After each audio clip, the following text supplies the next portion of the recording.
এবার আমরা আলোচনা করব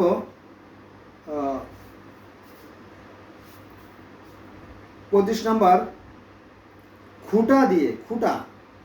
খুঁটা দিয়ে দানকে নষ্ট করা যাবে না। এটা আছে সূরা আল বাকারার 264 নম্বর আয়াতে। খুঁটা দিয়ে, কিন্তু আমরা তো খুঁটা দিয়েই থাকি। মনে করেন যে কিছু চাল ডাল কোনো কম্বল যদি আমরা দান করি, তাহলে কী করি, সেটা ছবি তুলি। বসুন্ধরা গ্রুপ, অমক গ্রুপ, মধুমতি গ্রুপ, সোনার বাংলা গ্রুপ, এ সমস্ত গ্রুপে যখন দান করে, অর্থাৎ তার কম্বল দেয়, 200 টাকা দামের একটা কম্বল অথবা 5 কেজি আটা অথবা চাল, সেটা ছবি তুলে সেটা আবার বিভিন্ন পত্রিকা দিয়ে দেয় যে অমক বসুন্ধরা গ্রুপ অত তারিখে সবাইরে 2 কেজি করে চাউল দিছে। ওরে বাবা, এখানে সংখ্যা যেমন খুশি বসাই দিতে পারেন, 30,000 লোক, 40,000 লোক বা 40 লক্ষ লোক রেখেছে, এটা বসাইতে কোনো সমস্যা নেই। এটা খুঁটার সমতুল্য আর কি। খুঁটা দিয়ে দানকে নষ্ট করা যাবে না। আবার যাকে দিচ্ছে তার ছবি তুলে দেয় পত্রিকায়, এটা কিন্তু তার কিন্তু অপমান, তাকে কিন্তু অপমান করা হলো। অতিথিকে সম্মান করতে হবে, অতিথিকে তো সম্মান আমরা করি, এটা ঠিক আছে। তবে গরিবরে আমরা লাথি মেরে দূর করে দেই, আর ধনীকে আমরা লাখো সালাম জানাই। নিজে না জেনে অন্যকে বলা যাবে না। খুবই একটা ইন্টারেস্টিং একটা পয়েন্ট চলে আসছে। এটা হচ্ছে 37 নম্বর। মোট আমি 100টা আয়াত আলোচনা করব, তার মধ্যে 37 নম্বর, নিজে না জেনে অন্যকে বলা যাবে না। এটা হচ্ছে সূরা আল বাকারা আয়াত নম্বর 44। নিজে না জেনে অন্যকে বলা যাবে। এখন এই যে আমাদের ধর্মগুরুরা, আমাদের ইসলাম ধর্মের যে ধর্মগুরুরা আছে, ওনারা কিন্তু বেদ পড়ে নাই, তাওরাত পড়ে নাই, জবুর পড়ে নাই, ইনজিল পড়ে নাই, বাইবেল পড়ে নাই,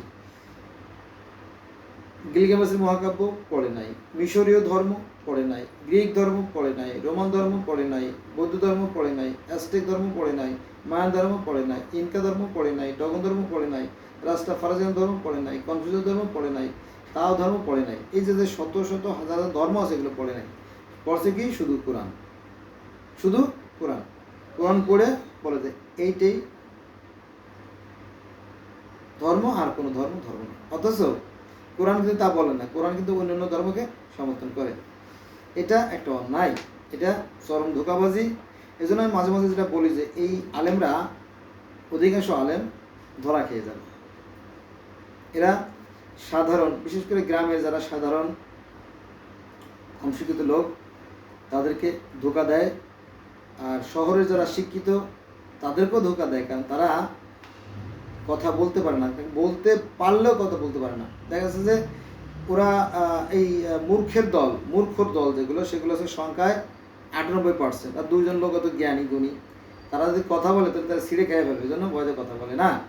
বোঝা গেছে? এই জন্য কথাবার্তা হিসেব করে বলা উচিত।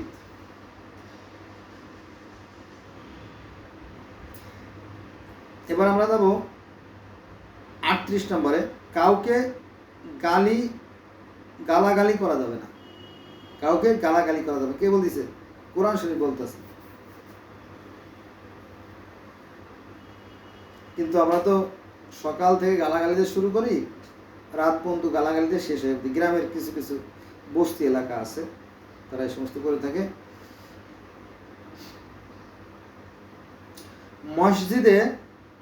মসজিদে কাউকে বাধা দেওয়া যাবে না। এটা আছে 2 নম্বর সূরা বাকারার 114 নম্বর আয়াত।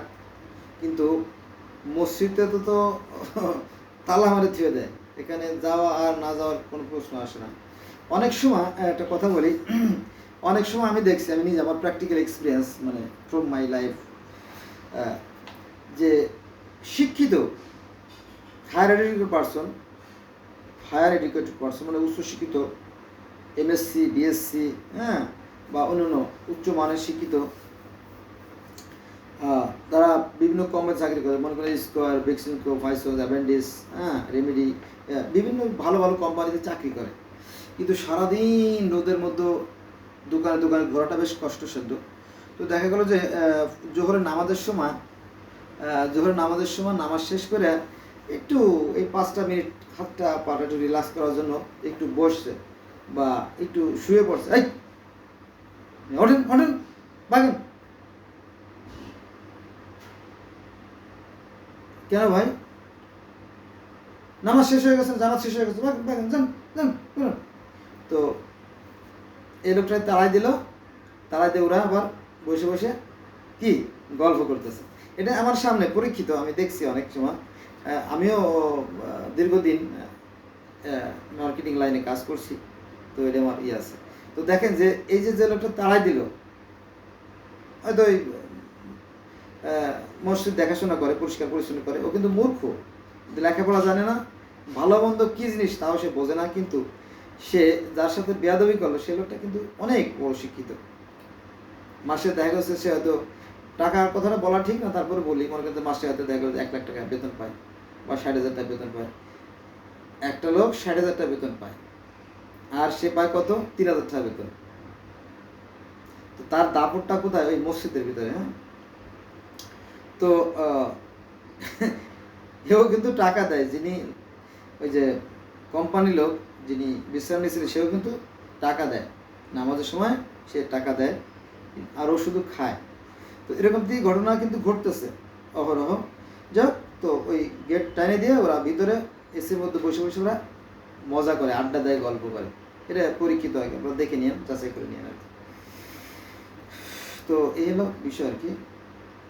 মসজিদ থাকবে উন্মুক্ত, সেখানে সবাই যাবে, যার পছন্দ মতো সময় আরাধনা করে, প্রার্থনা করে, ধ্যান করে আবার চলে যাবে। এটাই নিয়ম, এটা কোরআনের কথা। এবার 40 নম্বরে আয়াতের জবাব হবে আয়াত দ্বারা। আয়াতের জবাব হবে আয়াত দ্বারা। এটা আছে 2 নম্বর সূরা বাকারার 190 নম্বর আয়াতে, এবং সূরা ফুরকানের অর্থাৎ 25 নম্বর সূরার 52 নম্বর আয়াতে আছে। বুঝা গেছে বন্ধুরা? তাহলে আমি বলছিলাম যে 100টা আয়াত আমি আপনাদেরকে পড়ে শোনাবো কোরআন থেকে। তো এটা 40 নম্বর পর্যন্ত আসলাম। আমার সাথে থাকবেন, ভালো থাকবেন, আল্লাহ হাফেজ।